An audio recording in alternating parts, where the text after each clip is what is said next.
나의 힘이 되신 여호와여, 내가 주를 사랑하나이다.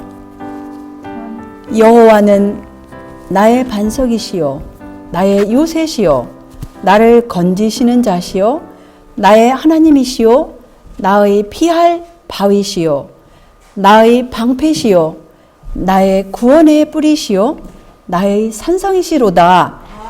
우리 힘이 되신 우리 하나님 사랑하십니까? 네, 감사합니다. 우리 하나님께서는 우리의 반석이 되시고 요새가 되시고 또 우리를 건지시는 분이 되시고 우리의 하나님이 되시고 피할 바위가 되시고 우리의 방패가 되셨습니다. 또 우리의 구원의 뿔이 되셨습니다. 또 우리의 산성이 되셨습니다. 오늘 우리 하나님의 은혜로 이 혼란스러운 세상 가운데서 지난 몇 개월 동안, 사실 2020년은 온 세상이 시끌벅적한 시간들이 아니었습니까? 그런 시끄러운 세상, 이런 시간 가운데서도 우리를 지켜보아 주신 하나님께 다시 한번 감사드리고 또 우리 모두들 우리 예수님의 이름으로 환영합니다. 오늘 우리가 하나님의 말씀 가운데서 연구하고자 하는 말씀의 제목은 너희가 믿을 때에 성령을 받았느냐.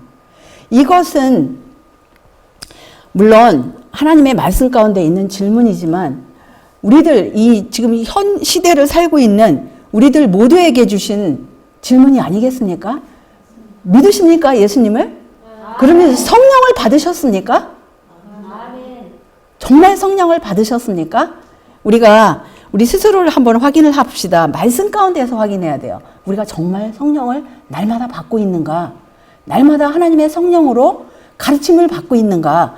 이거를 말씀 가운데서 확인하시면서 자다가 깰 때가 되었어요. 정말 우리 마음들이, 우리 몸들이 느슨합니까? 그러면 다시 한번 우리 등불을 손질을 할 때가 되지 않았다고 생각합니까? 우리가 정말 이 세상, 어두운 세상이에요. 같이 어두워지면 안 돼요. 어두울 때는 잠드는 시간입니다. 같이 잠자면 안 돼요. 우리는 등불을 밝히라고 그랬어요. 근데 등불을 계속 밝히기 위해서는 무엇이 필요하죠? 기름이 필요해요. 오늘날 우리들은 전기 스위치를 누르지만 과거에는 기름들이 필요했습니다. 마찬가지로 우리들은 우리 영혼을 밝히고 또 어두운 세상을 밝히기 위해서는 기름 부음이 필요한 그 절실한 필요를 느끼는 만큼 여기 오늘 하나님의 은혜로 준비한 이 말씀들이 우리 마음 가운데 엄청난 힘이 될 것입니다. 그래서 우리 주님께서 정말 우리 이 시간을 한 슬라이드 하나하나마다 인도하여 주시고 말씀들이 우리 영혼 속에 꽂히고 정말 우리를 살리는 귀한 그런 처방들이 되시기를 다시 한번 예수님의 이름으로 기원합니다. 아멘. 여호와여, 주의 도를 내게 보이시고 주의 길을 내게 가르치소서. 주의 진리로 나를 지도하시고 교훈하소서.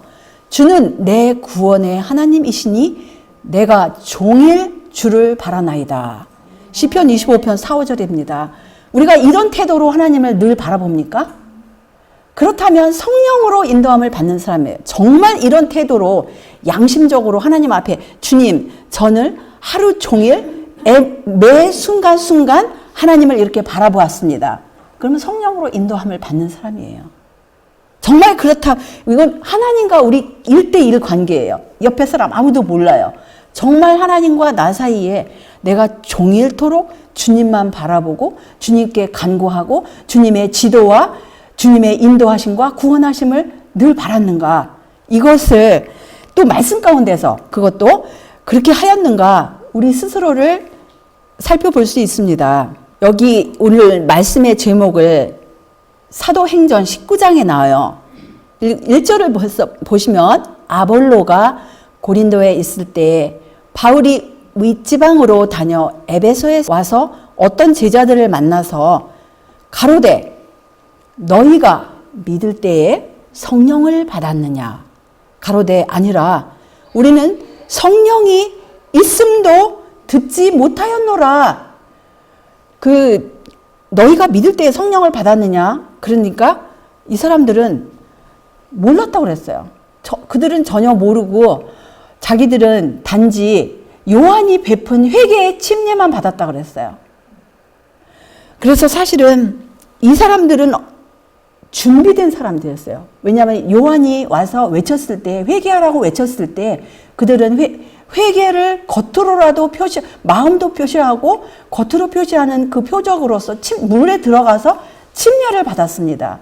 그래서 이 사람들은 진정으로 회개하는 마음으로 마음이 준비된 사람들이었기 때문에 사도 바울이 와서 이렇게 준비된 영혼들에게 와서 이렇게 물었을 때 솔직하게 말했어요. 우리는 성령을 모른다.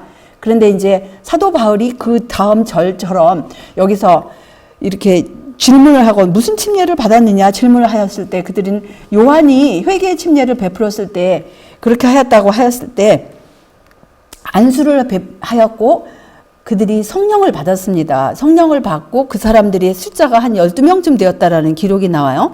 성령을 받았느냐 이 질문 심각한 질문이에요. 그 다음에 여기 또 한 질문이 심각한 질문이 나옵니다. 고린도후서 13장 5절에요. 너희가 믿음에 있는가? 너희 자신을 시험하고 너희 자신을 확증하라.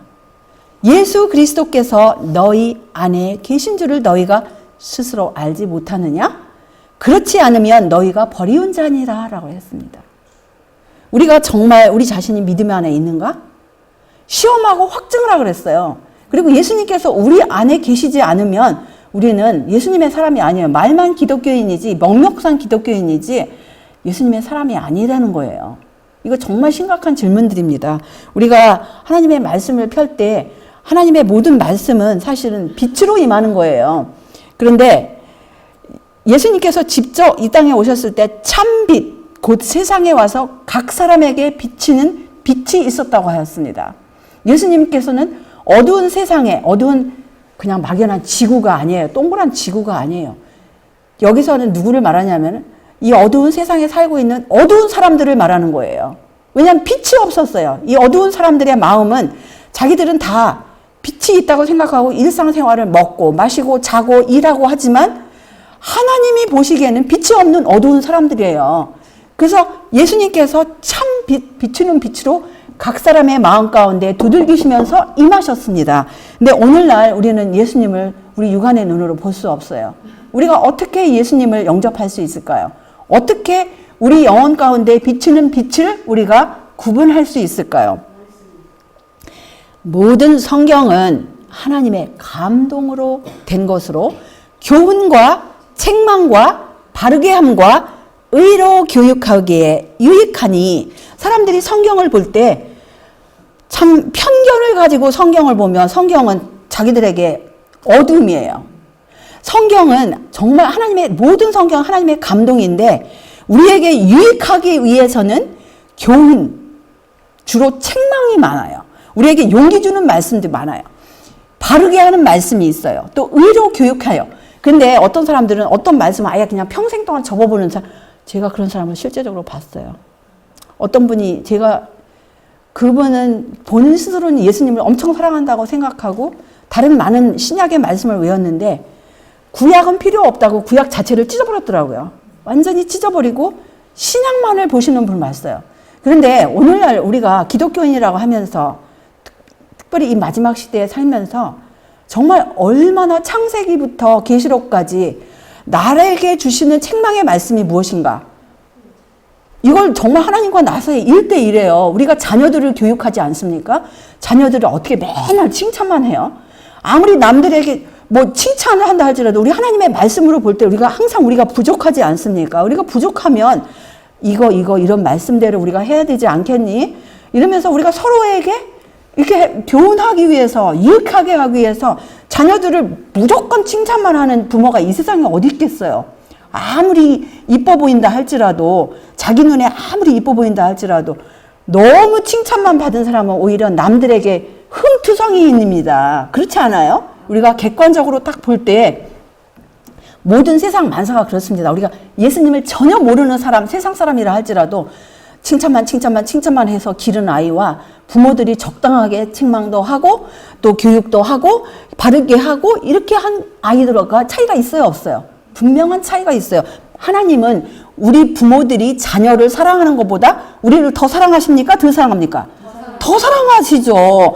그러면 하나님의 모든 말씀 가운데서 우리를 칭찬하는 말씀보다는 우리를 책망하고 물론 용기 주는 말씀도 많아요. 우리가 회개했을 때 우리에게 엄청난 용기를 주는 말씀이 많아요. 근데 사람들이 그 구원의 절차를 그 하나하나 밟기 전에 무조건 칭찬만 듣고 무조건 평안만 바라고 무조건 누리기만 바라고 이런 신앙들이 오늘날 유행합니다. 그런 가르침들이 세상에 널려 있고 하다못해 마지막 교회라고 하는 이 교회 가운데서도 그런 가르침들이 유행을 하고 사람들이 그런 것 때문에 그런 가르침으로 뛰쳐나가고 또 사람들이 따라가고 합니다. 근데 우리들은 정말 하나님과 나 사이에 우리가 하나님과 올바른 관계가 돼야지 아무리 내 스스로가 내가 기분이 좋다, 내 신앙생활에 내가 된 것 같다, 되겠어요?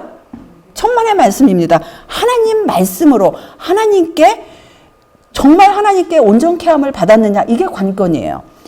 이는 하나님의 사람으로 온전케 하며 모든 선한 일을 행하기에 온전케 하려 함이니라 라고 하셨습니다. 그래서 오늘 우리가 하나님의 모든 말씀으로 우리가 교훈을 받을 때 그 말씀이 책망이 되기도 하고 바르게 되기도 하고 우리가 정말 우리 예수님의 영에 감동을 받는 귀한 시간이 되었으면 다시 한번 그렇게 예수님의 이름으로 기원합니다. 아멘. 이사야 66장 2절에 보시면 나 여호와가 말하노라 나의 손이 이 모든 것을 지어서 다 이루었느니라. 무릇 마음이 가난하고 심령에 통회하며 나의 말을 인하여 떠는 자 그 사람은 내가 권고하려니와. 근데 여기 하나님의 말씀에는 분명히 심령이 가난한 사람, 정말 심령에 통회하는 사람, 그리고 하나님의 말씀을 받을 때 떠는 사람, 하나님의 말씀을 받을 때 듣든지 말든지 사람이 하는 말보다도 더 우습게 하는 그런 태도 우리가 보여야 되겠습니까? 우리는 정말 하나님을 믿노라 할 것 같으면 우리는 눈에는 하나님이 안 보이시지만 시편 139편을 보십시오. 하나님 우리 생각까지 통촉하신다 그랬어요. 우리 앉고 일어선 거 다 보신다 그랬어요. 우리가 무슨 사람인지 우리의 과거, 현재, 미래를 다 보시는 분이에요. 하나님은. 그래서 그 하나님 앞에서 정말 내 자신을 살펴야 돼요. 우리가 뭐 어떤 사람의 가르침을 따라갈 필요가 없어요. 사람 앞에서 서로가 위로하고 뭐 이거 아니에요. 내 스스로가 내 신앙이 좋다 이거 아닙니다. 하나님 앞에 내가 정말 어떠한 태도를 갖고 살아왔는가 이거를 살피자 이거예요. 왜냐하면 이 마지막 시대가 어떤 시대냐면 노아 시대 같다 그랬어요. 노아 시대 완전히 그냥 자기 스스로 취한 시대였어요. 자기 스스로가 하고 싶은 대로 다 하는 시대였어요. 그 당시에 하나님을 안 믿는 사람들이 아니었어요. 다 아담의 자녀였어요. 아담에게서 타락한 거 하나님께서 어떻게 창조한 거 이거 다 들은 사람들이에요. 어떤 면으로 오늘날 기독교인들이에요. 다 믿노라 하는 사람들이에요. 근데 이 사람들이 대부분 다 허랑방탕 자기 멋대로 신앙하는 사람들이었습니다. 오늘날하고 똑같았어요. 우리가 정말 어떻게 해야 되겠습니까? 우리가 정말 자다가 깰 때가 돼야 되지 않겠어요? 하나님의 모든 약속은 얼마든지 그리스도 안에서 이해가 되니 그런즉 그로 말미암아 우리가 아멘하여 하나님께 영광을 돌리게 되느니라. 그래서 우리가 목이 쉬어서 감기가 걸려서 하나님 앞에 아멘을 못할 수도 있어요. 그렇지만 우리가 마음으로만 아멘하지 말고 정말 깨어서 안 그러면은 이 마귀가 와서 잠을 줍니다. 육체적으로 잠을 줘요. 잠을 줘가지고 하나님 말씀에 무슨 의미인지도 모르고 예수님의 비유 말씀 가운데 이 씨가 떨어져요. 말씀의 씨앗이에요. 씨가 떨어질 때 어떤 사람의 마음은 길가 같아요. 길가 같으면 뭐예요? 누가 와서 주워 먹어요? 새가 누구죠? 사탄 마귀가 와서 그냥 그 말씀을 빼앗아 갑니다. 그 마음 가운데서. 어떤 사람은 길가에, 어떤 사람은 돌짝밭에, 어떤 사람은 가시밭에, 어떤 사람은 옥토에 떨어진다 그랬어요. 그래서 우리 모두의 마음이 옥토가 되기를 다시 한번 기도합시다. 아멘. 만일 너희 속에 하나님의 영이 거하시면 너희가 육신에 있지 아니하고 영에 있나니 누구든지 그리스도의 영이 없으면 그리스도의 사람이 아니라고 하였습니다. 그래서 우리는 정말 그리스도의 영이 있는가? 하나님의 말씀 가운데서 정말 제대로, 왜냐하면 오늘날 그리스도의 영에 대해서 잘못 가르침을 받은 사람들이 너무나 많습니다. 오늘 아침에도 이 천주교회와 참된 프로테스탄트에 대해서 우리가 배우지 않았습니까? 천주교의 제도뿐만 아니라 천주교의 가르침들 가운데 얼마나 많은 잘못 가르침이 있는지 그거를 공부를 하시지 않으면 몰라요. 그냥 당연히 뭐 우리가 기독교에서 우리 교회에서 이렇게 배웠으니까 당연히 이렇게 했지 가지고 성경을 읽어도 안경 낀 상태로 읽으면 색안경을 끼고 성경을 볼 수 있다 이거예요. 우리는 하나님의 영으로 인도함을 받을 때만이 성경도 제대로 깨달을 수가 있습니다. 예수님의 십자가에 가시기 전에 마지막 유언이 있어요. 마지막 유언 가운데 소중한 유언이 요한복음 14장, 15장, 16장이 있고 또 예수님의 기도가 나옵니다. 17장이 나옵니다. 근데 그 예수님의 유언 가운데 몇 가지만 우리가 추려볼게요. 지금 내가 나를 보내신 이에게로 가는데 너희 중에서 나더러 어디로 가느냐 묻는 자가 없고, 예수님께서 지금 내가 나를 보내신 자로 다시 돌아간다는 거예요. 그럼 예수님을 보내신 분이 누구였죠? 하나님 아버지예요. 말씀에서 분명히 나와요. 그 다음에 도리어 내가 이 말을 함으로 너희 마음에 근심이 가득하였도다. 예수님이 다시 가신다니까 이제 제자들이 걱정을 하는 거예요. 근데 예수님께서 뭐라고 하셨어요? 그러하나 내가 너희에게 실상을 말하노니 내가 떠나가는 것이 너희에게 유익이라. 내가 떠나가지 아니하면 보혜사가 너희에게로 오시지 아니할 것이요 가면 내가 그를 너희에게로 보내리니 라고 하셨습니다. 그래서 우리 하나님 여기 보혜사라는 그 단어가 몇 차례 나오는데 조금 살짝 짚고 넘어가겠습니다. 보혜사를 성경 말씀에서 또 뭐라고 하셨는가? 보혜사를 진리의 영, 진리의 성령이라고 하셨어요.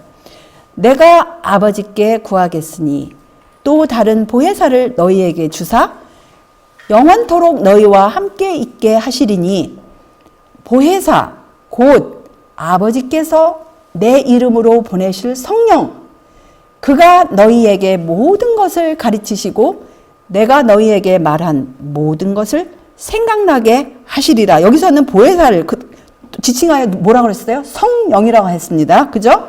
우리는 말씀 가운데서 확인해. 막연한 보혜사가 아니에요. 예수님께서 말씀하시기를 보혜사, 그 다음에 성령이라고 그랬어요. 보혜사는 그냥 성령이라고 하신 거예요.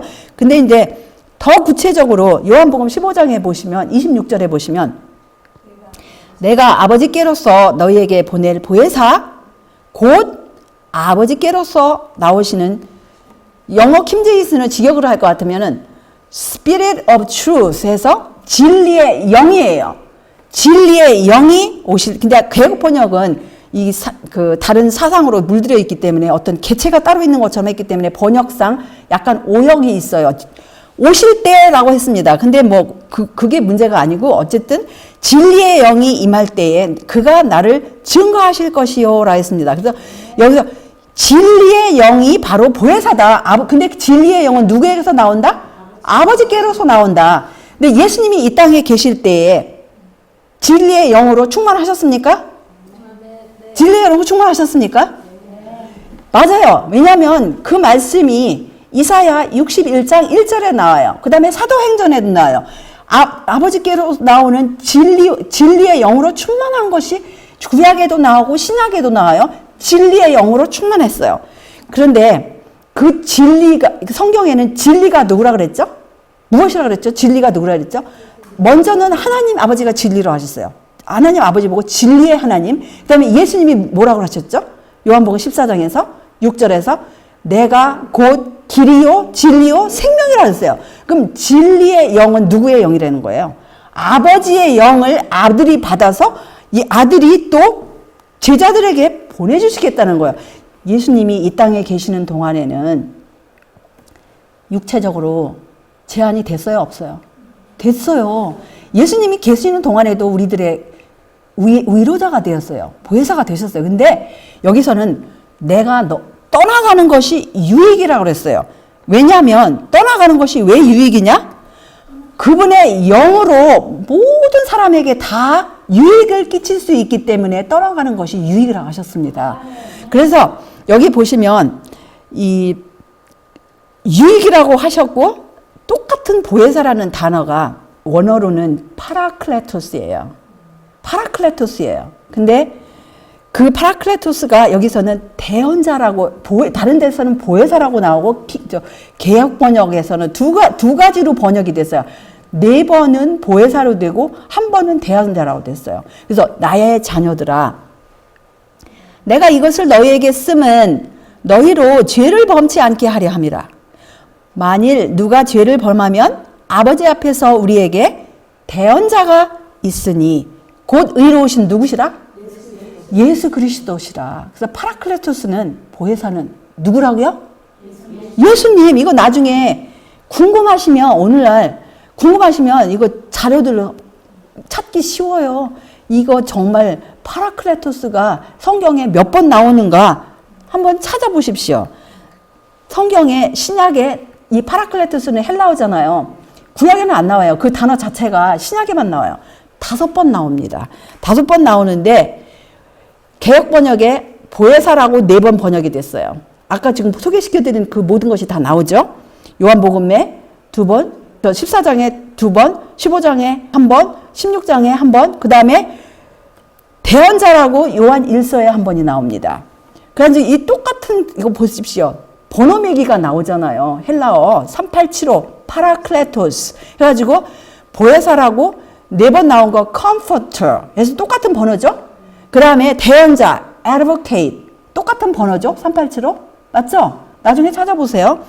이거 눈으로 이제 확인하시고 나중에 궁금하시면 또 확인할 수 있습니다. 그래서 파라클레토스, 내가 너에게 보내는 보혜사가 내가 떠나가는 것이 유익하다. 왜냐하면 내가 지금 있는 동안에는 너희밖에 못 만나고 이렇게 너희밖에는 내가 대화를 못 하지 않니? 그렇지만 내가 떠나가면 영으로 성령을 너희들에게 부어주면 너희들이 성령의 진리의 영으로 인도함을 받을 때 내가 굳이 없어도 성경 말씀을 너희들이 깨달을 수 있어. 너희들이 정말 하나님 앞에서 떠는 마음, 태도만 있다면, 심령이 가난하고 통회하는 마음이 있다면 내가 너희에게 임하여서 말씀을 보여줄게. 이런 거라는 말이에요. 그럼 유익해요, 안 해요? 엄청 유익하죠. 그런데 이제 그거는 보혜사가 누구이신가 분명히 우리가 깨달았죠? 예수님인 거. 예수님의 영으로 임하는 거예요. 예수님이 대언자로 하늘에 계시지만 그분의 영은 무궁무진해요. 대언자로 그분의 육신의 모습은 아버지 앞에 대언을 하시고 중보를 하시지만 그분의 영으로는 온 세상을 커버하는 거예요. 그래서 근데 그 온 세상을 커버하는 진리의 영의 직무가 사역이 무엇인가 하나님 말씀에 분명히 나옵니다. 요한복음 16장 8절에 뭐라고 하셨어요? 보혜사가 임하면 하나님의 진리의 영이 임하면 그가 와서 죄에 대해서 의에 대하여 심판에 대하여 세상을 책망하시라 했어요. 하나님의 모든 말씀이 하나님의 감동으로 되었는데 의로 교육하기에 유익하고 책망한다고 그랬어요. 근데 여기서도 하나님의 말씀이 우리를 책망하시는 것처럼 진리의 영이 임할 때 세상을 책망하는데 맨 처음에 뭐에 대해서 책망한다고 그랬어요? 죄에 대하여. 오늘날 가짜 성령 운동이 많습니다. 성령을 받지 않고도 벌써 기분이 좋아요. 기분이 좋아서 이미 구원받은 것처럼 가르치는 사람도 있고 엉뚱한 길로 가면서 정말 이 말씀으로 보면은 완전히 멸망길로 가면서 자기 스스로가 너무 기분이 좋고 옆에 있는 사람들 막 기분이 좋아하니까 사람들이 막 따라가요. 따라가서 근데 죄에 대해서 이야기 안 해요. 죄에 대해서 절대로 죄가 무엇인지 가르쳐주지 않습니다. 하나님의 성령이 임하면 맨 처음에 우리가 가르침을 받는 것이 죄가 무엇인가? 아멘. 죄가 무엇인가를 깨달아야 돼요. 그럼 죄가 나는 그게 옛날에 죄인지 몰랐는데 이거 말씀으로 죄네. 하나님의 계명을 비춰보니 죄네. 이걸 깨닫는 게 성령을 먼저 받은 사람이고 굴복한 사람이에요. 아멘. 그렇지 않고 혼자 황홀경에 빠지는 거 이거 완전히 취한 사람이에요. 술 취한 사람은 막 기분이 좋잖아요. 뭐 옆에 무슨 일이 닥쳐도 자기 혼자 좋아하는 거예요. 옆에 사람을 보기에는 미친 사람이에요. 그런데 하나님의 말씀으로 비추어 볼 때 정말 우리 신앙이 미친 신앙인가? 취한 신앙인가? 나 혼자 취한 신앙인가? 내가 그동안 취한 가르침을 받고 있었는가? 이거 분명히 우리 자신을 살펴봐야 합니다. 그렇지 않으면 하나님의 모든 말씀으로 우리가 비추어 볼 때 우리는 혼자 취한 신앙 거기에서 머물러서는 절대로 안 돼요. 그래서 어쨌든 우리가 하나님의 영의 굴복을 할 것 같으면 죄에 대해서 먼저 깨달아야 돼요. 근데 성경 말씀에서 죄가 무엇이죠? 하나님 말씀에서 죄가 뭐예요? 맞아요. 하나님의 말씀 가운데 요한 1서에 뭐라 그러냐면 죄를 짓는 자마다 불법을 행하나니 죄는 무엇이다? 불법이다. 법을 깨트린 게 죄라는 거예요. 법을 깨트린 게 누구의 법을? 하나님의 법을 깨트린 게 죄라는 거예요. 그 다음에 모든 불의가 죄로되 사망에 이르지 아니하는 죄도 있도다. 그래서 불법도 죄고 불의도 죄. 의롭지 않은 거 이거 죄입니다. 법을 깨트린 것도 죄이고 의롭지 않은 거 이것도 죄예요. 그 이외에도 다른 곳에 말씀이 있어요. 선을 행할 줄 알고도 하지 않는 거. 이것을 옆 사람이 지금 죽어가고 있는데 그 아무런 도움도 비치지 않는 거. 지금 물에 빠진 사람을 구하기 위해서 어떻게 손을 까딱 하나 아는 거. 이거 선을 행할 줄 알고도 이거 죄입니다. 분명히 죄죠. 그 다음에 의심하는 거. 그 다음에 믿지 않는 거. 그거 죄예요. 하나님의 말씀이 있는데도 믿지 않는 거. 하나님의 말씀을 믿는 대신에 자기 생각을 믿고 다른 사람의 가르침을 믿어요. 이거 죄라고 분명히 말씀을 하셨습니다. 근데 이 세상에 우리가 사는 세상에 만약에 법이 없다면 살고 싶어요? 이 세상에? 전혀 물론 오늘날 국회에서 온갖 이상한 법들을 많이 통과하는 거 사실이에요. 우리가 염려하죠. 기독교인들 국회에서 지금 일어나는 각 나라마다 지금 마지막이 되면 될수록 계시록 13장이 분명히 성취되어야 하기 때문에 나라마다 이상한 법들을 지금 통과해요. 깨어있는 사람들은 그걸 살피고 있습니다. 도대체 우리가 어떻게 이런 법 아래서 살 수 있을까? 전혀 법이 없는 상태를 뭐라고 하죠? 그냥 무법천지라고 그래요. 무법천지인 상태에서 누가 제일 힘이 세겠죠? 총 가진 사람. 빵빵 쏘면서 법이 없으니까 힘 제일 센 사람, 이 육신이 제일 강한 사람, 제일 무식한 사람이 제일 힘이 센 상태가 무법천지예요. 그래서 법이 없는 나라는 그만큼 제일 가난하고 무섭고 사람이 방문하지 않는 나라입니다. 법이 있다 할지라도 법이 엉터리 막 무서운 법, 그래가지고 자기 백성을 거의 막 족쇄로 완전히 쪼이는 그런 법을 가진 나라들, 이런 나라들은 주로 번영하지가 않아요. 나라들이 아주 가난하고 힘들고 국민들이 피폐하고 이런 나라들입니다. 근데 하나님의 법은 그렇지가 않아요. 일단 이 세상 나라의 법들 중에 가장 쉬운 예로 교통법이 있잖아요. 이거 다 누구의 안전을 위한 거죠? 운전자와 이 보행자를 지켜주기 위한 게 이게 교통법이에요. 빨간불이 있으면 다들 멈춰야 돼요. 파란불이 있을 때 진행하는 거예요. 그래서 이런 모든 사인들이 서로를 지켜주기 위해서 이런 사인이 있는 것입니다. 그런데 불법, 이거 무시하는 사람들의 태도, 이거 누구를 죽이는 겁니까? 자기를 죽이고 옆에 사람을 죽이는 거예요. 자기를 죽이고 옆에 있는 사람을 죽이는 것인데, 이 세상 법은 이렇게 법이 없는 상태를 무정부, 무법천지 이런 상태는 일단 통제를 벗어나면은 재난과 황폐가 세상에 일어나요. 그 다음에 무서운 범죄들이 언제든지 저질러질 수 있고 일어날 수 있어요. 그 다음에 공포의 도가니로 몰아가는 폭동들이 언제든지 일어날 수 있습니다. 그래서 이런 세상에서는 이 지구상에서도 만약에 이런 정부라면 법이 없는 무법천지의 나라라면 살고 싶어요? 못 살아요. 무서워서 못 살아요.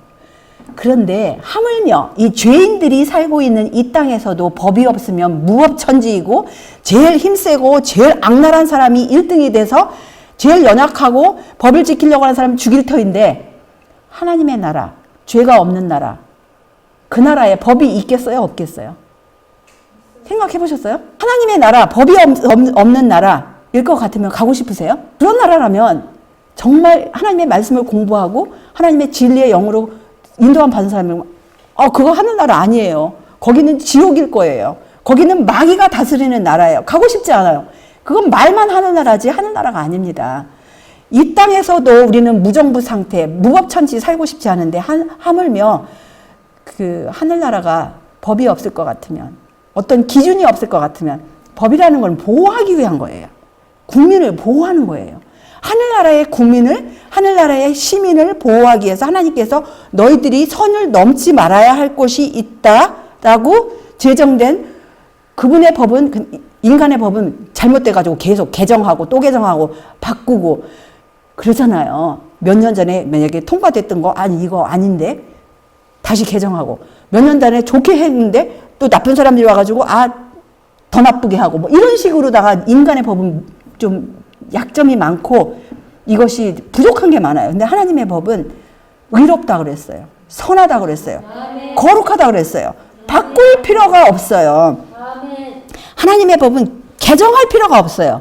국회의원들이 필요 없어요. 이미 하나님께서 완벽하시고 모든 시민들이 행복하게 살고 모든 시민들이 서로를 존중하고 모든 시민들의 양심의 자유를 충분히 보장하고 자기 행복을 추구할 수 있도록 모든 것을 보장하였기 때문에 하나님의 법은 개정할 필요가 없어요.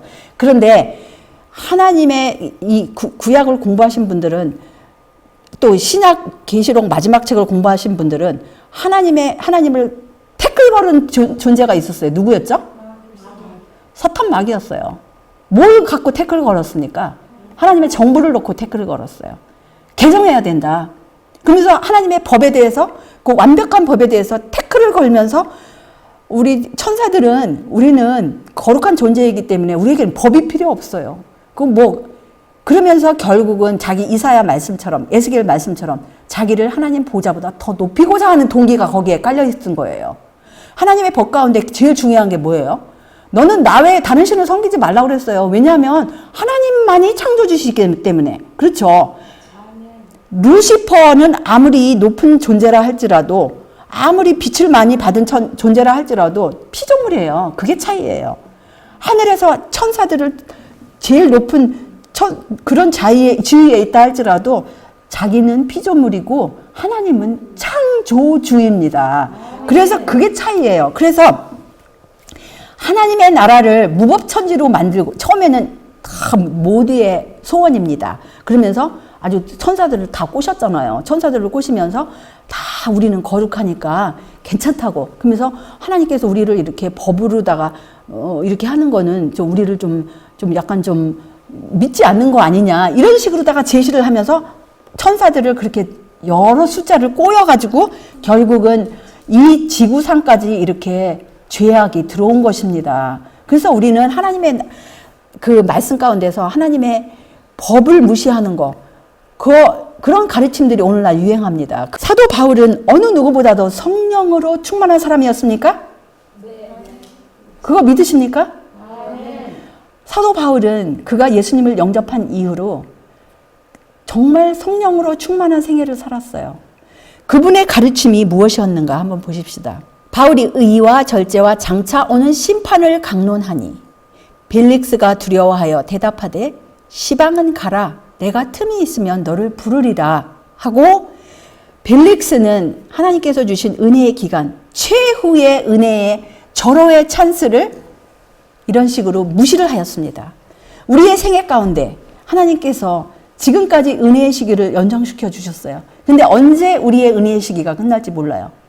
우리 이 지구상의 은혜의 시기는 예수님께서 재림 직전에 전반적으로 일반적으로 마치지만 각자의 은혜의 시기는 바로 죽기 전에 언제 어떻게 될지 모르겠어요. 무의식으로 들어가면 그거 끝난 거예요. 회개할 마음조차도 없어요. 생각조차도 없어요. 그런 마음조차도 없어요. 그래서 우리는 우리 의식이 있는 동안에 또 침례 요한 뭐라 그랬어요? 성경에서 천사가 뭐라고 말했어요? 그는 모태로부터 성령이 충만했다 그랬어요. 가브리엘 천사가 침례 요한이 탄생하기 전에 침례 요한의 아버지에게 나타났습니다. 그래서 이 기별을 전했어요. 그런데 그 모태로부터 성령이 충만한 침례 요한의 기별이 무엇이었습니까? 마태복음 3장에 보시면 그때 침례 요한이 이르러 유대 광야에서 전파하여 가로되 성령으로 충만한 거예요. 지금 기별이 뭐예요? 회개하라. 천국이 가까워 왔느니라 하였어요. 지금 이 지구상에 침례 요한보다 사도 바울보다 더 성령으로 충만한 사람이 있습니까? 없어요. 죄송하지만 없어요. 침례 요한의 가르침을 우리에게 남겨주셨습니다. 왜냐하면 동일한 영으로 물들으라고. 그런데 오늘날 이 지구상에 사는 사람들 정말 슬프게도 이런 기별을 보면 사람들이 정신을 바짝 차리고 정말 하나님 앞에 이런 태도를 보여야 되는데 이런 가르침을 회개라는 단어를 듣기도 싫어하는 가르침들이 있어요. 그런 가르침에 익숙한 사람들 정말 이 마지막 기별을 받기 힘들 것입니다. 그래서 침례요한, 모태로부터 성령이 충만한 침례요한 뭐라고 했냐면은 회개에 합당한 열매를 맺으라 그랬어요. 회개에 합당한 우리가 정말 죄를 회개했으면, 불법을 회개했을 것 같으면 우리가 그동안 우리 생애 가운데 우리의 생각이나 우리의 행동이나 말과 모든 품성 가운데 불법이 있을 것 같으면 회개했으면 회개의 열매는 무엇이죠? 죄악에서 벗어난 거예요. 죄악에서 벗어나고 순종의 열매를 맺는 것이죠. 속으로 아브라함이 우리 조상이라고 생각지 말라. 내가 너희에게 이르노니 하나님이 능히 이 돌들로도 아브라함의 자손이 되게 하시리라고 하셨습니다. 이 사도 바울과 침례 요한의 가르침을 정면으로 대항하는 가르침이 있어요. 그게 구약 시대에도 있었고 신약 시대에도 있었고 오늘날 2020년에도 유행합니다. 우리가 자다가 깰 때가 되었어요. 자다가 깰 때가 되었어요. 그들이 내 백성의 상처를 심상히 고쳐주며 말하기를 평강하다 평강하다 하나 평강이 없도다. 백성의 상처를 심상히 고쳐준다는 의미가 무엇일까요? 심상히 고쳐준다.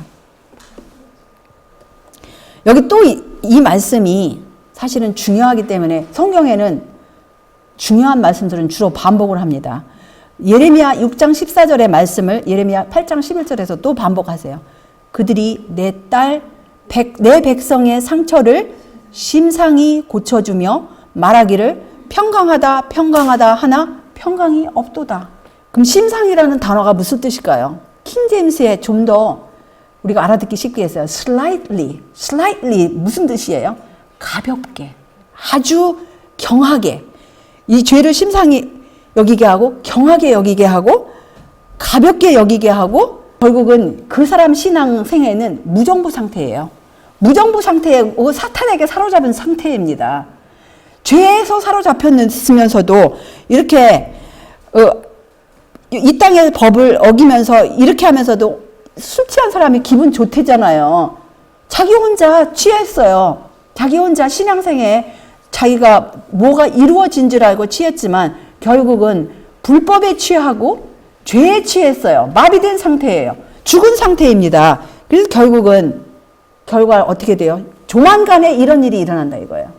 근데 혹시 이런 사망 사고를 보면서 물론 어떤 사람이 주로 참 슬프게도 술 취한 자신보다는 상대방이 어떤 때는 죽는 경우가 많아요.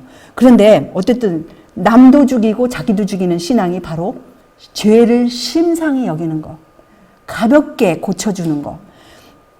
그러면서 이렇게 결국은 자기도 죽이고 남도 죽이는 신앙, 자기를 죽이는 신앙, 남도 죽이는 신앙, 거짓 교사들이 오늘날 편만하다 그랬어요. 근데 사람들이 그 사람이 거짓 교사인지 알면 쫓아가겠어요? 빛의 옷을 입었기 때문에 다들 쫓아가지 누가 쫓아가겠어요? 거짓 의사와 참된 의사를 어떻게 우리가 구분할 수 있습니까? 거짓 의사. 아까 거짓 의사는 뭐래요? 내 백성의 상처를 고쳐주는데 가볍게 심상히 고쳐준다 그랬어요. 거짓 의사들은 진단과 치료를 정확하게 하지 않습니다. 그런데 양심적이고 참된 의사들은 참된 진단을 내려요. 어디가 아픈가? 어디가 어떻게 치료해야 될까? 분명한 제시를 해요. 물론 분명 그거는 하나님의 성령에 의해서 감동받고 가르침을 받는 그런 의사도 이 세상에서 정말 육신적인 참 의사가 될 수 있어요. 그런 의사가 과연 얼마나 되는지 그건 우리가 모르겠습니다. 근데 어쨌든 치료봉사 말씀에 보면은 참된 의사는 8가지 건강 법칙이 참된 치료제라고 그랬어요. 의사라고 그랬어요. 아시죠? 참된 그 치료제들 우리가 이 가르침 가운데 참된 의사, 정말 참된 가르침 그것이 있어야 되는데 그것을 무시하고 만약에 여기처럼 이 예레미야 말씀처럼 이렇게 심상히 고쳐줄 때 이거는 다른 복음 중에 하나입니다. 우리가 정말 구원을 받지도 아직 사도 바울은 자기가 아직 내가 구원받았다 안 했어요. 무슨 소리인지 아시죠? 사도 바울이 뭐라고 하신 줄 아세요? 침례 요한도 마찬가지예요. 회개하라고 전파하시면서 성령의 감동받은 사도 바울이 예수님을 만난 이후에 성령을 받은 첫 단계가 이거였습니다. 첫 단계가 무엇이죠? 오라 나는 곤고한 사람이로다. 이 사망의 몸에서 누가 나를 건져내랴. 성령을 받은 첫 번째 단계예요. 그런데 이 단계, 죄를 회개하지도 않고 죄에 대해서 책망도 받지 않으면서도 이미 구원받았다고 착각하는 신앙, 가르침, 교사들 오늘날 너무나 많습니다. 정말 우리가 혹시 그런 가르침에 그동안에 물들어져 있습니까? 우리 살펴봐야 돼요. 정말 내가 사도 바울처럼 성령으로 감동받고 오라 나는 공고한 사람이로다 이런 경험을 하셨습니까? 아직 안 하였다면 이번 기회로 정말 오라 나는 곤고한 사람이로다. 이 사망의 몸에서 누가 나를 건져내랴. 위대한 사도 바울이 된 이유는 성령의 감동에 성령의 책망에 이렇게 굴복하였기 때문에 위대한 사도 바울이 되었습니다. 예수님의 12 제자들이 다 흠이 많았어요. 그런데 그들은 예수님께서 십자가에 돌아가시고 나서 자기를 살피는 시간 열흘 동안에 자기를 살폈습니다. 그러면서 그동안 자기의 삶 가운데 얼마나 많이 우리 예수님을 슬프게 하고 빗나간 그 불법의 생애, 무정부 상태의 신앙, 혼자 취한 신앙 이거를 회개하면서 예수님의 마음을 찌른 것을 회개하였을 때 무엇이 임했어요? 성령이 임했어요. 회개한 그들에게. 그런데 이런 과정을 전혀 거치지도 않았으면서 취한 신앙은 이미 구원받은 것처럼 생각하는 신앙은 정말 그냥 혼자 취한 신앙입니다. 그리고 또 여기서 그 바울이 신라와 함께 감옥에 갇혔을 때 감옥이 흔들리면서 이렇게 지진이 났을 때 그 간수가 뭐라 그랬어요? 저희를 데리고 나가 가로되 선생들아 내가 어떻게 하여야 구원을 얻으리이까? 그러니까 사도 바울이 말씀이 가로되 주 예수를 믿으라. 그리하면 너와 네 집이 구원을 얻으리라고 하였습니다. 그러면 구원을 분명히 예수님을 믿으면 구원이 있겠다 그랬어요. 그러면은 질문을 만약에 어떤 사람들이 우리들에게 다 와서 믿는 것이 무엇입니까? 구원을 받는 것이 무엇입니까? 질문을 한다면 어떤 대답을 하시겠어요? 우리는 기록되었을 때에서 답이 나와야 돼요. 구원이 무엇이고 믿는 것이 무엇인가? 그냥 오늘날 신앙 가운데서 이거를 많이 인용해요. 그래서 주 예수를 믿으라. 그리하면 너와 네 집이 구원을 얻으리라 하면서 믿으면 돼. 믿으면 됐지. 예수님이 십자가에 돌아갔으니까 우리는 이미 구원받은 거야. 이런 신앙을 합니다. 그거는 사탄도 하나님의 말씀을 인용했잖아요. 예수님 광야에서 시험 받을 때 천사들이 와서 네 발을 상처 안 뜯겠다고 이런 인용을 한 것처럼 사탄의 인용을 하는 거짓 교사들 속지 마십시오. 구원에 대해서 예수님의 이름에 대해서 여기 나옵니다. 마태복음 1장 20절 아들을 낳으리니 이름을 예수라 하라. 이는 그가 자기 백성을 저희 죄에서 구원할 자이심이라. 정말 우리가 예수님의 자녀입니까? 자기 백성이라. 예수님을 부르지도 않고 찾지도 않은 사람을 상관 안 해요. 예수님은 신사이기 때문에 마음문을 두드리시지 억지로 쳐들어가는 건 거짓 교사들, 광신자들이 초청도 안 받고 억지로 쳐들어갑니다.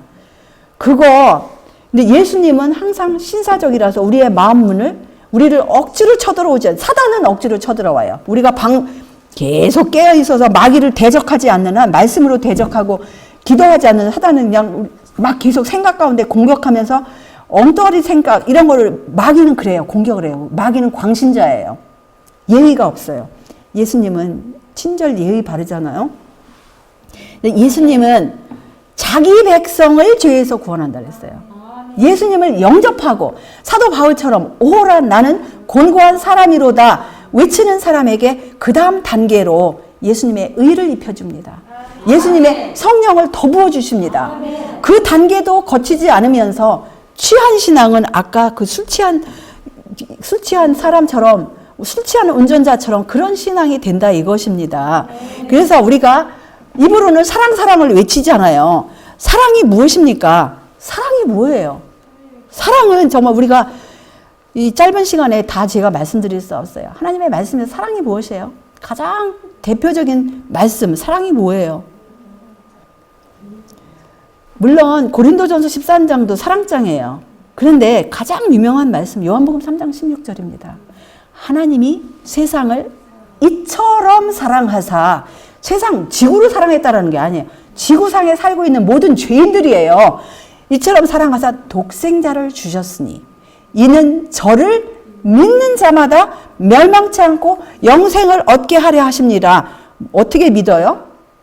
바로 예수님을 저희 죄에서 구원할 분으로 믿는 자마다 멸망치 않고 영생을 얻겠다라는 거예요. 그냥 막연하게 믿어서 그냥 무조건 영생. 내가 예수님 믿고 내가 언제 예수님을 영접했으니까 나는 이미 구원받았어. 그게 아니에요. 죄에서 정말 과거가 아니고 미래도 아니고 현재예요. 현재 내가 나의 생애가 나의 습관이 나의 생각의 모든 방향이 나의 모든 이런 품성이라든가 모든 습관들 행동들이 죄로부터 구원을 받았나. 죄는 뭐라 그랬죠? 불법이라 그랬어요. 불의라 그랬어요. 불신이라 그랬어요. 그 다음에 선을 행하지 않는 거라 그랬어요. 내가 현재 구원을 받았나? 현재예요. 현재. 미래도 아니고 과거도 아니에요. 현재 구원을 받고 있는 중인가 이거를 확인하자라는 거예요. 그래서 우리는 하나님을 사랑한다고 하지만 하나님의 사랑이 우리에게 이렇게 나타난 바 되었으니 하나님이 자기의 독생자를 세상에 보내심은 저로 말미암아 우리를 살리려 하심이니라. 사랑은 여기 있으니 우리가 하나님을 사랑한 것이 아니라 그랬어요. 먼저 누가 사랑한 거예요? 오직 하나님이 우리를 사랑하사 우리 죄를 위하여 화목제로 그 아들을 보내셨어요. 화목제로. 우리가 죄값이 뭐예요? 죄값은 사망이라고 그랬어요. 죄값은 죽어야 되는 거예요. 죄를 지었으면 이 세상에서도 사형수들은 죽는 거예요. 이 세상에서 가장 극악한 죄를 지었다 하면 어떤 나라든 사형수가 있잖아요. 사형수로 죽어야 돼요. 근데 하나님의 법은 너무나 거룩하고 순결하기 때문에 하나님의 법을 깨뜨렸을 게 계속해서 깨뜨리면 우리는 사형수예요. 죽어야 돼요. 우리 모두가 사형수로 태어났습니다. 그런데 하나님께서 우리 죄 대신 화목제로 예수님을 희생 제물로 삼으셨는데 대치물로 중보자로 이렇게 보증인으로 삼으셨는데 예수님이 십자가에 돌아가셨다 그래서 우리가 계속 죄를 범하면 그 예수님의 화목제물이 하나님 앞에 효과가 있겠어요? 우리 생각을 해야 돼요. 우리는 하나님께서 로봇으로 창조하지 않아요. 우리는 그냥 무조건 사람의 가르침을 쫓아가라고 이 뇌가 그 사람들은 문해증 환자입니다. 무조건 쫓아가는 게 아니에요. 하나님의 가르침을 쫓아가야 돼요. 아멘. 진리의 가르침을 쫓아가야 돼요. 우리가 예수님이 십자가에 아무리 돌아가셨다 할지라도 이제 다 끝났어. 우리는 구원받았어. 이거 진짜 정말 예수님이 정말 나의 화목제물일 것 같으면 우리가 계속해서 죄를 범해야 되겠습니까? 그거는 아닙니다. 왜냐하면 정말 우리가 하나님을 사랑할 것 같으면 너희가 나를 사랑하면 나의 계명을 지키리라 그랬어요. 예수님을 정말 우리가 사랑한다면 더 이상 깨트리는 게 아니에요. 정말 우리가 예수님을 만났을 것 같으면 예수님의 사람일 것 같으면 성령으로 충만한 사람일 것 같으면 예수님의 계명을 순종한다 이거예요. 그 다음에 나의 계명을 가지고 지키는 자라야 나를 사랑하는 자라고 그랬어요. 정말 예수님을 화목제물로 영접한 사람일 것 같으면 이제부터는 나의 죄 때문에 십자가에 돌아가신 예수님을 더 이상 찌르지 말자. 우리가 예수님 죄를 범할 때마다 예수님을 다시 십자가에 못 박는 거라고 그랬거든요. 예수님을 계속 십자가에 못 박으면서 사랑한다고 나는 이미 구원받았다. 이거 기가 막혀요. 우리가 내가 아버지의 계명을 지켜 그의 사랑 안에 거하는 것 같이 너희도 내 계명을 지키면 내 사랑 안에 거하리라고 하였습니다. 그래서 우리가 정말 하나님의 백성일 것 같으면 우리가 정말 거듭났을 것 같으면 정말 하나님의 성령을 받았을 것 같으면 이러한 회개의 열매 이러한 열매를 분명히 맺을 것입니다. 그래서 우리가 정말 제가 이 짧은 시간에 무엇을 다 어떻게 말씀드리겠습니까? 지금까지만 이 말씀만 하여도 우리에게 보여주신 거 너희가 믿을 때에 성령을 받았느냐 지금 현재 받고 있느냐 말씀에서 우리가 확인하지 않았습니까? 그래서 우리가 계속적으로 우리 남은 생에 하나님의 성령으로 인도받는 생애를 우리 그 하나님의 영으로, 하나님의 말씀으로, 성령을 받는다는 건 하나님 말씀을 받고 말씀대로 순종하는 거예요. 말씀대로 굴복하는 거예요. 그 다음에 우리 하나님의 성령을 받는다는 것은 그분의 시선 앞에서 사는 거예요. 그분의 시선, 바로 하나님께서 여기 나를 보신다. 우리 육신의 눈은 지금 맹인 같아요. 어떤 면으로. 영적인 눈이 열리지 않으면 하나님의 볼 수 없어요. 근데 믿음의 눈은 셋째 하늘이 멀지가 않습니다. 바로 요 가까이보다 하나님이 더 가까워요. 우리 믿음의 눈이 열린 사람들은. 셋째 하늘이 바로 저는 이제 감사드리는데 제 방의 위치가 새벽마다 새벽 한 뭐 몇 시에 일어나면 제 바로 창가에 바로 위에 오리온 성자가 보여요. 그래서 제가 비록 제 육신의 눈은 오리온 성자가 멀리 보이지만 하나님께서는 그 오리온 성자 계신 하나님께서는 내가 저 오리온 성자를 보는 것보다 하나님께서 얼마나 나를 가까이 보시는가 생각하면서 제가 기도를 드립니다. 기도를 드릴 때 정말 하나님께서 얼마나 저에게 가까이 다가오시는지 말도 못하게 저에게 힘을 주세요. 그래서 제가 아주 바쁜 생애 가운데서도 하루하루 그날 하나님의 은혜로 지탱을 받는 것은 제가 생각해도 이때까지 살아온 것은 기적 중에 기적입니다. 그래서 모두가 사실은 그래요. 근데 우리 육신의 눈이 열린 것보다 하나님은 정말 가까우신 분이에요. 성령을, 우리가 하나님의 성령을 날마다 간구할 때 정말 하나님이 멀리 계시다고 생각하고 막연하게 생각하면서 나 혼자 취해서 나는 구원을 받았다. 이거 정말 취한 신앙입니다. 그거 완전히 벗어나고 정말 하나님의 말씀으로, 하나님의 임재로, 하나님의 영으로 인도함을 받는 우리 모두가 되시기를 바라면서 말씀을 여기서 줄이겠습니다. 아멘. 하늘에 계신 우리들의 아버지, 오늘까지 우리에게 생명을 허락하여 주셨사오니 참으로 감사합니다.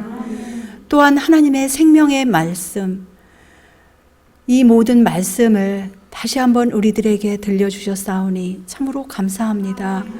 주여, 주님의 말씀 가운데서 사도 바울을 통하여서 너희가 믿을 때에 성령을 받았느냐? 주여, 이 질문은 우리 각자에게 향한 질문이었습니다. 우리가 믿었을 때에, 믿을 때에 정말 성령을 받았었고 성령을 받고 있는지 하나님의 말씀으로 우리가 진단을 받았사오니 주여, 우리가 막연한 신앙, 막연한 믿노라고 하는 거, 막연한 구원, 막연한 사랑이 아니고 우리 예수님의 귀하신 이름 있는 저가 저희 죄에서 구원할 자이심을 우리가 정말 날마다 믿고 살았는지 우리 자신들 정말 사도 바울처럼 성령이 임했을 때 오호라 나는 곤고한 사람이도다. 누가 이 사망의 몸에서 나를 건져내려고 그가 그렇게 간절한 심령으로 자기 죄를 회개하고 예수님을 만났던 그 신앙의 경험들이 우리에게 있습니까? 주여, 우리 자신들에게 솔직한 마음들, 하나님 앞에서 솔직한 마음들을 갖게 하여 주시옵시고